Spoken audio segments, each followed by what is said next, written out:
Welcome back student in the lecture series of thermodynamics. Thermodynamics की lecture series में आपका एक बार फिर से हार्दिक स्वागत है। जैसा कि आपने लास्ट 6 लेक्चर देखे होंगे तो उन लेक्चर्स में अपन ने थर्मोडायनेमिक्स को स्टार्ट कर दिया था। थर्मोडायनेमिक्स में अपन ने जैसे type of process, type of systems के बारे में डिस्कस कर लिया था। जो लास्ट लेक्चर्स थे उनमें हमने जितने भी प्रक्रम होते हैं जैसे एडियाबैटिक, आइसोथर्मल, आइसोबारिक, आइसोकोरिक, तो इस तरह के प्रक्रम को समझा था कि किस तरह से उनमें वर्क डन फाइंड किया जाता है, उनमें क्या प्रोसेसेस रहती हैं, तो ये सब हमने समझ लिया था। आज का जो नेक्स्ट टॉपिक है हमारा वो है ताप पैमाना या स्केल ऑफ टेम्परेचर। आज हमें ताप के बारे में समझना है या ताप पैमाने के बारे में समझना है। हालांकि मैंने आपको पहले जो लेक्चर है उसमें आपको मैंने ताप और ऊष्मा को डिफरेंस मैंने आपको बता दिया था कि कैसे डिफरेंस हम बता सकते हैं ताप और ऊष्मा के मध्य, टेम्परेचर और हीट के बीच में। तो आज का जो लेक्चर है उसको देख लेते हैं, scale of temperature. Scale of temperature किस तरह से फाइंड किया जाता है और क्या इसकी फिजिक्स में इंपॉर्टेंस है। अब जो स्केल ऑफ टेम्परेचर है इसमें सबसे इंपॉर्टेंट चीज़ ये आती है कि जो तापमान होता है, जो टेम्परेचर है, वो किसका मेजर करता है। ठीक है, टेम्परेचर होता है डिग्री ऑफ हॉटनेस या आप कह लो मेजर ऑफ हॉटनेस।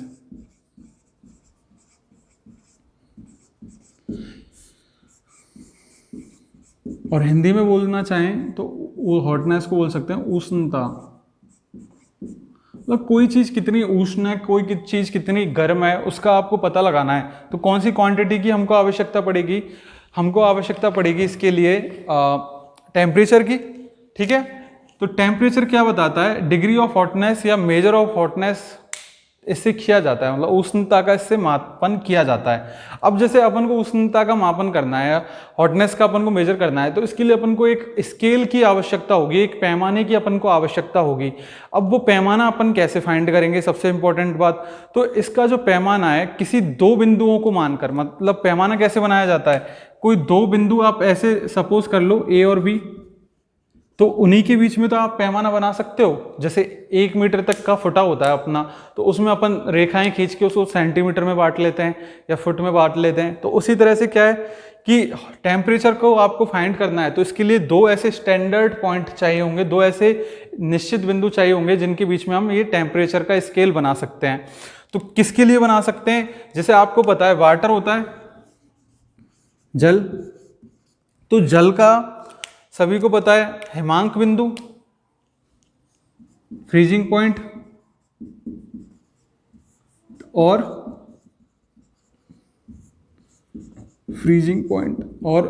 क्वथनांक या जैसे बॉइलिंग पॉइंट, जिसपे एक इसमें भाप में बदल जाता है।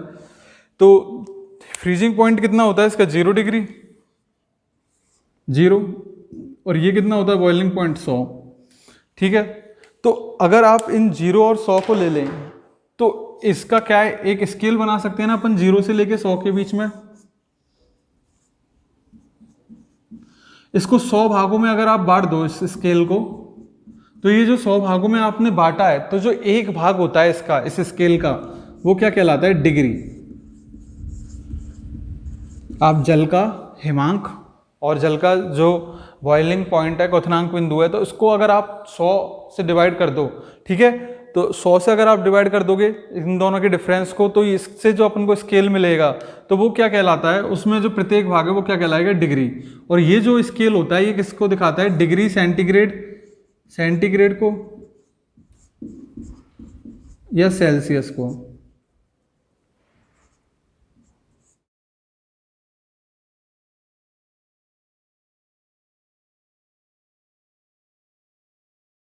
ठीक है, तो साइंस में जो स्टडी होती है साइंस के पर्पज से, उसमें से जो सबसे ज़्यादा काम में पैमाना आता है वो कौन सा होता है? डिग्री सेंटीग्रेड या डिग्री सेल्सियस, सबसे ज़्यादा जो यूज में आने वाला पैमाना है आपका।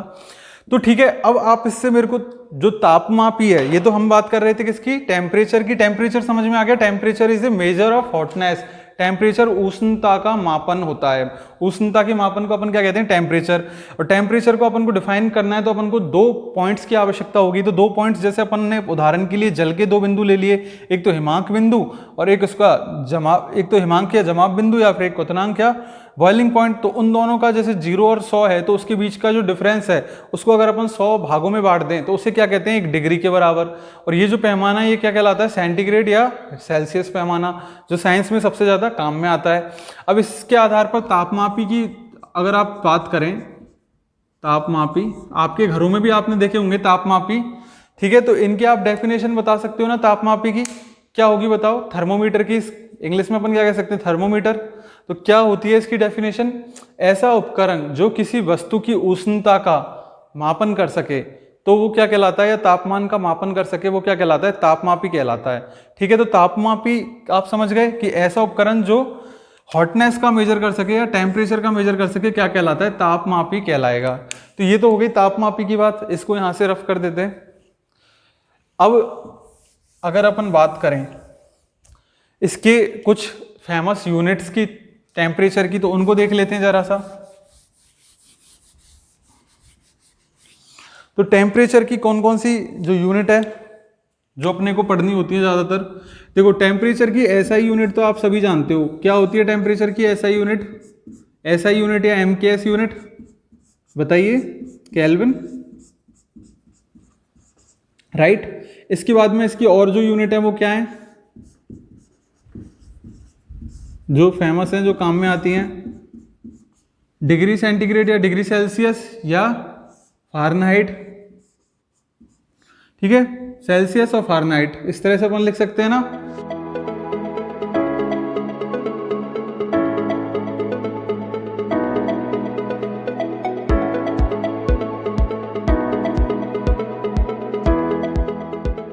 तो अब जो एग्जाम में कई बार क्वेश्चन आ जाते हैं या फिर जो अपन को काम में आता है वो आता है इनका कन्वर्जन।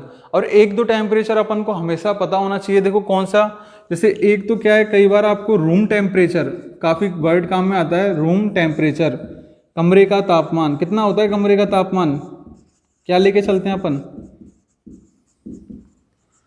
सेंटीग्रेड में बताओ, सेल्सियस में कितना होता है, 25 to 27 ले सकते हैं, 25 to 27 डिग्री सेंटीग्रेड अपनी सुविधा के अनुसार। जैसे 298 केल्विन या 300 केल्विन, कैलकुलेशन को आसान बनाने के लिए 27 डिग्री सेंटीग्रेड लेते हैं। स्वस्थ व्यक्ति का तापमान कितना होता है, ह्यूमन टेम्परेचर, ह्यूमन टेम्परेचर बताओ, स्वस्थ व्यक्ति के शरीर का तापमान 36.9 डिग्री सेंटीग्रेड या सेल्सियस।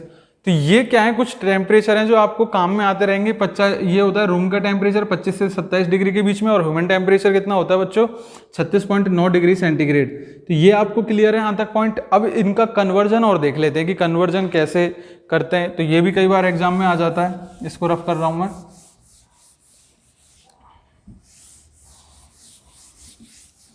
तो कन्वर्जन को समझेंगे,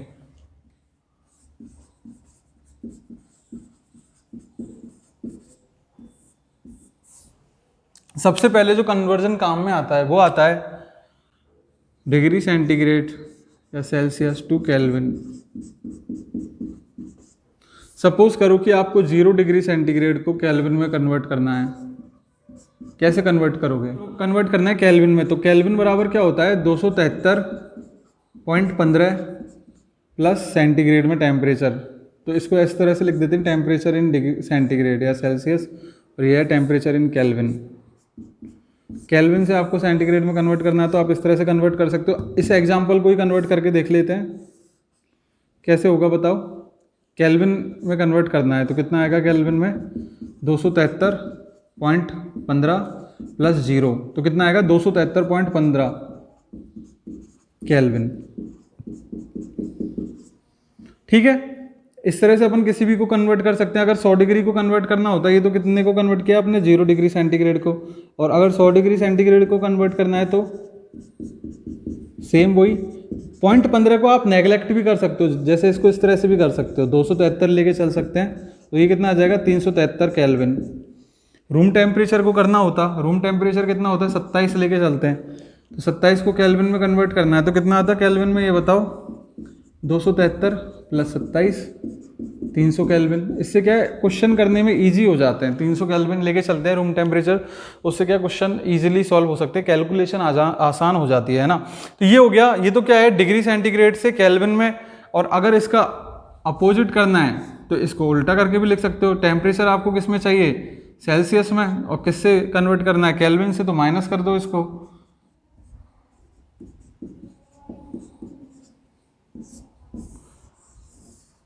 इसका एग्जाम्पल देख लेते हैं, समझ में आ रहा है ना, सिंपल फॉर्मूला। इसका एग्जाम्पल देख लेते हैं। मान लो आपको कन्वर्ट करना है 400 केल्विन को, ठीक है, 400 केल्विन को कन्वर्ट करना है सेंटीग्रेड में, कितना आएगा,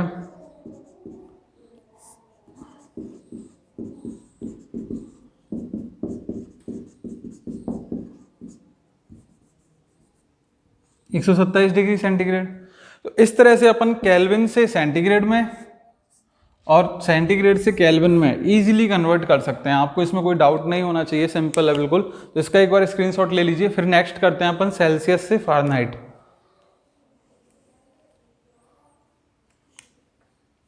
तो नेक्स्ट अब अपन डिस्कस कर लेते हैं सेल्सियस से फ़ारेनहाइट में कन्वर्जन। तो नेक्स्ट अपन को कन्वर्ट करना है सेल्सियस को, डिग्री सेल्सियस को फ़ारेनहाइट में। तो आपको पता होना चाहिए कौन सा बड़ा होता है, फ़ारेनहाइट में ज़्यादा बड़ा होता है। तो इसको फॉर्मूला होता है टेम्परेचर इन सेंटीग्रेड या Celsius equal to 5/9 multiply by, Fahrenheit में टेम्परेचर लिख देते हैं यहाँ पे -32। तो ये इसका फॉर्मूला होता है। तो इसको अपन एक एग्जांपल देख लेते हैं, या फिर फ़ारेनहाइट वाला फॉर्मूला भी ले लेते हैं पहले साथ में। फ़ारेनहाइट में अगर होगा तो इस तरह से निकल जाएगा। फ़ारेनहाइट में अगर है तो 9/5 हो जाएगा, ये इधर जाएगा तो 9/5 टेम्परेचर इन सेंटीग्रेड सेल्सियस, और प्लस में आ जाएगा 32। इस तरह से भी कन्वर्ट कर सकते हैं। अब जैसे एक एग्जांपल ले लेते हैं, स्वस्थ व्यक्ति के शरीर का तापमान 36.9 डिग्री या 37 डिग्री के आसपास आता है। तो उसको आप कन्वर्ट करके देखो, या चलो और सिंपल सा ले लेते हैं, 100 डिग्री सेंटीग्रेड को अपन कन्वर्ट करते हैं फ़ारेनहाइट में, 100 डिग्री सेल्सियस को फ़ारेनहाइट में, तो कितना आएगा,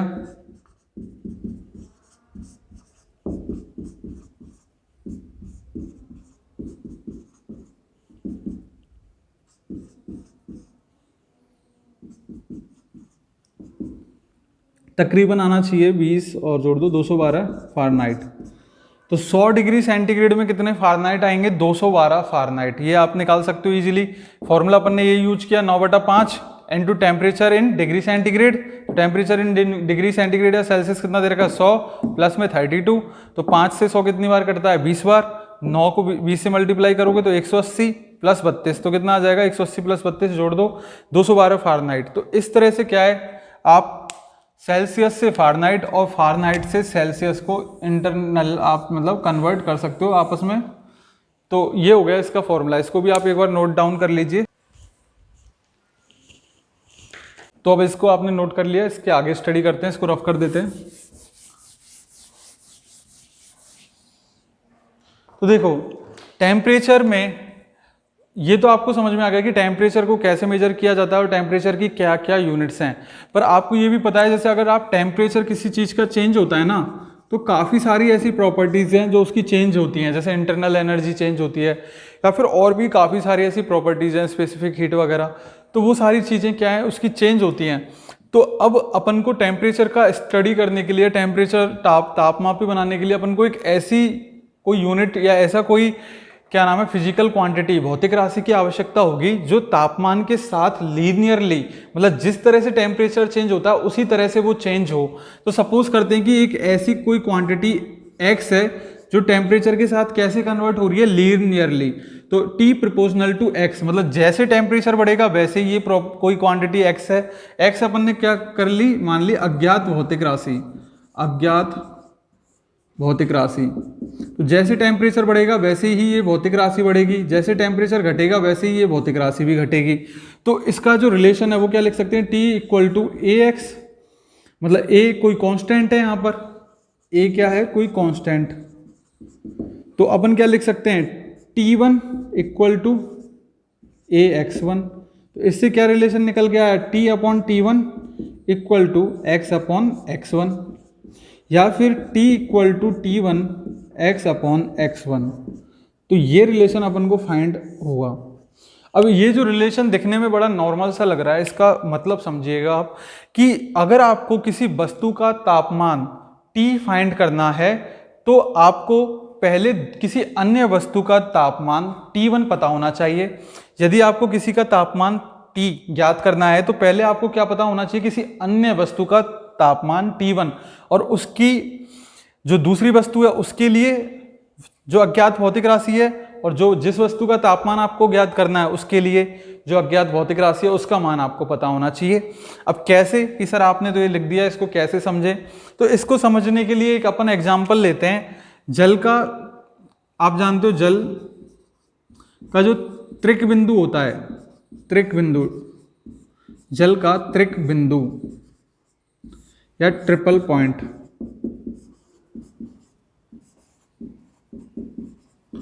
0 डिग्री सेंटीग्रेड को माना जाता है। 0 डिग्री, 0 मान लेते हैं अपन जल का त्रिक बिंदु। तो ऐसे बोला जाता है कि जल के त्रिक बिंदु पे तीनों ही अवस्था पॉसिबल होती है, जल की तीनों ही फेज पॉसिबल है। कौन कौन सी?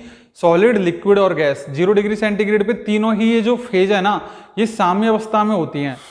तो 0 डिग्री सेंटीग्रेड या फिर 273.15 ले लो या 16 ले लो केल्विन। तो ये क्या होता है, इसका त्रिक बिंदु होता है, ट्रिपल पॉइंट होता है। इस पे तीनों फेज सॉलिड, लिक्विड और गैस क्या करती हैं, को एग्जिस्ट करती हैं, तीनों ही स्टेट पॉसिबल होती हैं। तो इसके लिए अगर अपन फाइंड करना चाहें इस रिलेशन को, यहां से रफ कर देता हूं, इसमें तो कुछ इंपॉर्टेंट पॉइंट नहीं है, इसको अपन लिख सकते हैं। तो ये क्या हो सकता है, देखो अगर मान लेते हैं कि जो T1 है वो किसके बराबर है, T ट्रिपल पॉइंट के बराबर। वो कितना है, 273.16 या 15 केल्विन, कुछ भी ले सकते हो, 15 या 16 के बीच में होता है। तो जैसे मैंने पहले आपको बताया 0.15, तो 0.15 से करोगे तो भी ठीक है, 0.16 से करोगे तो भी ठीक है। तो ये हो गया 0.15, और x1 को अपन ने क्या मान लिया, XTR। तो अब आप टेम्परेचर कैसे निकाल सकते हो, temperature equal to 273.16 upon x upon XTR, right. तो अब आप वाटर को रिलेट करके, जल से, जल का जो तापमान है उसको रिलेट करके किसी भी वस्तु का तापमान फाइंड कर सकते हो जल की तुलना में। बस आपको उस प्रॉपर्टी के लिए, जल के लिए उस एक प्रॉपर्टी का मान पता होना चाहिए जो चेंज हो रही है, और उसी को जैसे जो जिसका आप तापमान मेजर कर रहे हो उसका मान पता होना चाहिए। अब वो प्रॉपर्टी कुछ भी हो सकती है, चाहे वो प्रेशर पे आधारित हो, चाहे वो प्रतिरोध पे आधारित हो, चाहे वो किसी भी चीज पर आधारित हो, पर एक ऐसी प्रॉपर्टी होनी चाहिए जो जल मतलब टेम्परेचर के साथ क्या हो, लीनियरली चेंज करे। तो इस तरह से अपन टेम्परेचर फाइंड कर सकते हैं किसी भी वस्तु का टेम्परेचर फाइंड करने के लिए अपन को उसके रिलेटेड एक दूसरी वस्तु, मतलब उसके संदर्भ में कोई दूसरी वस्तु का टेम्परेचर पता होना चाहिए। अब सपोज करो जैसे अपन कोई दो व्यक्ति खड़े हैं, अपन कहेंगे यार ये तो बहुत लंबा है, तो लंबा भी तो किसी के कंपेयर में होगा ना। कोई व्यक्ति है अगर वो ठिकना है तो उसके कंपेयर में तो वो दूसरा व्यक्ति लंबा कहलाएगा। तो ये जो गुण होते हैं, लंबा, छोटा, बड़ा, छोटा, तो ये क्या होते हैं, कंपेरेटिव, मतलब कंपेयर करके ही बता सकते हैं आपको कि इसके कंपेयर में ये चीज कितनी है। तो ऐसे ही टेम्परेचर है आपकी, ठीक है। तो इसको अभी और आगे अपन डिस्कस करते हैं। एक बार आप यहां तक स्क्रीनशॉट ले लीजिए इसका। तो ये जो होता है 273.16, ये किस में आएगी, इसकी यूनिट केल्विन में, क्योंकि 273.16 अपन केल्विन में लेके चल रहे हैं। तो ये जो टेम्परेचर प्राप्त होगा वो भी किस में अपन को प्राप्त होगा, वो भी अपने को केल्विन में ही प्राप्त होगा।